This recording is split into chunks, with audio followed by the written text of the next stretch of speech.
Hello, this is 2-3 Estimating Sums and Differences. We will be estimating numbers today, but in this title, Sums and Differences tell me that we will be talking about subtraction and addition problems. So make sure you label your page, and if you want to, you can follow along on page 36 because I know right now you're learning this at school.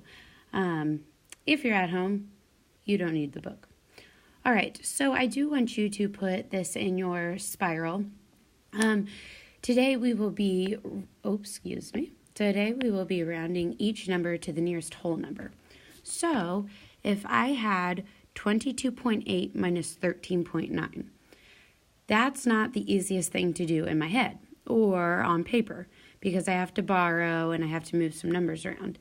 All right, well, if I round each to the whole or to the nearest whole number, which I wrote this wrong, so excuse me there, I would round 22.8 to 23. I know I would do that because remember that little saying that we talked about last week, rounding, underline the digit, look next door. If it's 5 or greater, add one more. If it's less than 5, leave it for sure. Everything after is a 0, not more.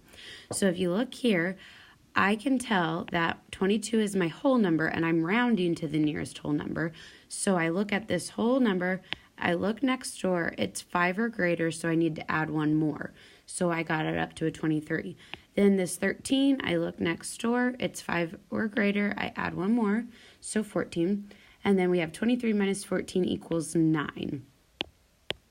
So we're going to practice a couple of whole numbers, adding and subtracting by estimating, and then some with decimals. So I'm going to do about 4 examples, and then you'll have 4 quiz questions to work on your own. This is going to come in handy in life when you are shopping. Now, I know some of you boys are like, ew, I don't like shopping. But if you're shopping for something on Fortnite.com and it's $22.80, and then you have a gift card for $13.90, you're going to want to know how to estimate, to know how much you will have to pay in all on Fortnite.com. I don't even know if that's a real thing. All right, so I want us all to write this, 49 plus 22. Well, we know it's simple to do this on paper. We would go 9 plus 2 equals 11, drop the 1, carry the 1, yada, yada, yada. But I want to know that you know how to estimate. So I don't want an exact answer. I want an answer that's close to. So let's round to the nearest whole number. So I know that 49, I have to ask myself, is 49 closer to 40 or is it closer to 50? Well, it's this number in the 1 spot is telling me that I should add one more to the 10 spot. So it will be 50. And this number over here, I'm looking at this guy because I want my whole number, which is in my 10 spot. I look next door and it's telling me to keep it the same because it's not 5 or more. So I'm going to change it to 20. Another way to do that is ask myself, is this closer to 20 or 30? And if you look on a number line, you can tell that 22 is closer to 20 than all the way to 30. It's another way to do it. So then we just add those together. Our zeros, 5 plus 2 is 7, so we would have an estimation of 70. All right, another example to find the difference, or we know we would subtract. I want you to do this on your paper as well. I want all 4 examples on your paper. 86, we're rounding to the nearest whole number, so we know to look next door. That 6 tells us to bump it up 1 to 90. And then 18, is that closer to 10 or is that closer to 20? 20. Make sure you do a subtraction sign because we're finding the difference.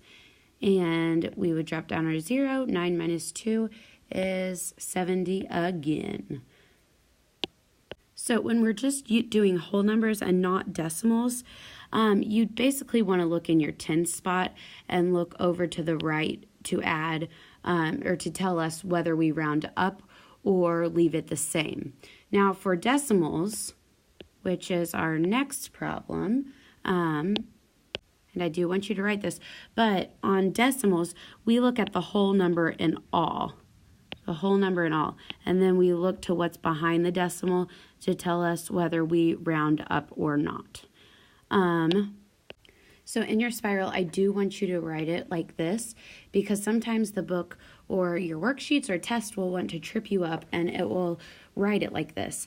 But I need you to write it vertically, which is up and down. So I'm going to do 23.8, and I have to line up my decimals. Remember to do that when you add or subtract, line up those decimals. If not, you're going to get a crazy number.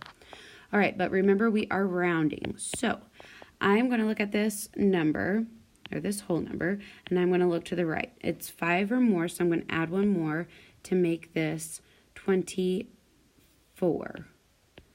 Or you could also make it 25 if you are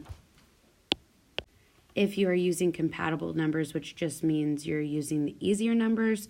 Remember, I tried to explain that in the first video. It didn't work out very well. So I'm going to stick with the 24. If you do 25 and get a difference of 1, that's completely fine. So I'm sticking with the 24, and then I'm going to round this 4 up to 5. So now I have 24 minus 5, which gives me 19. Now over here, if you did this to 5, you would get 20. And if the book told you you were wrong, I would give you grace and I would say you were just fine. All right, this is the last one I want you to write down that we're going to work on together.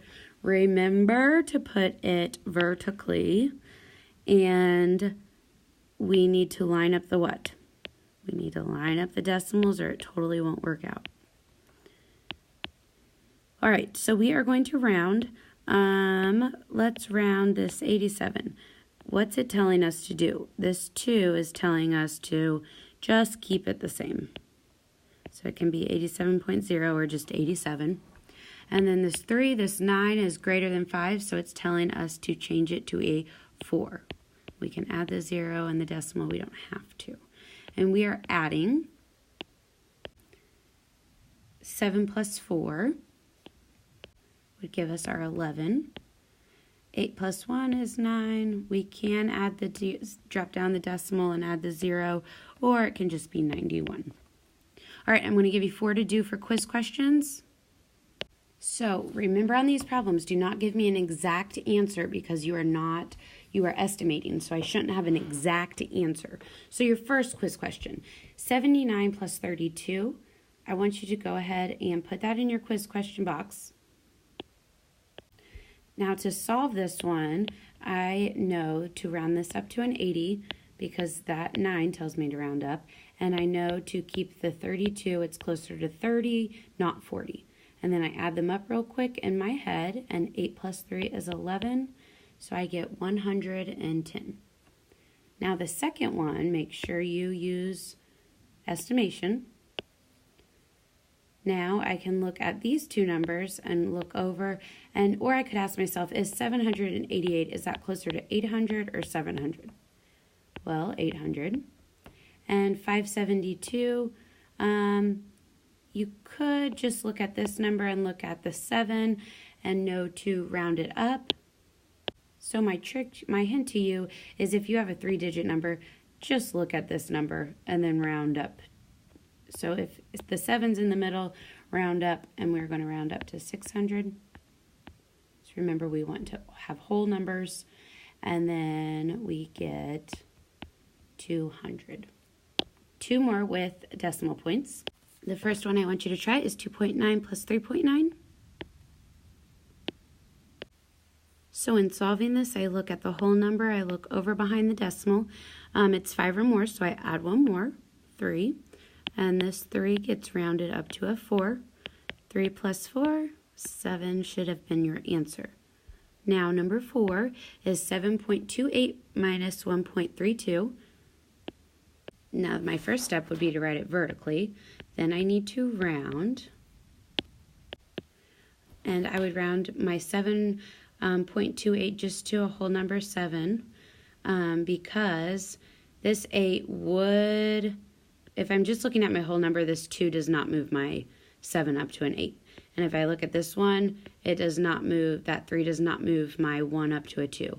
So it would just be 7 minus 1, which is 6 or 6.0.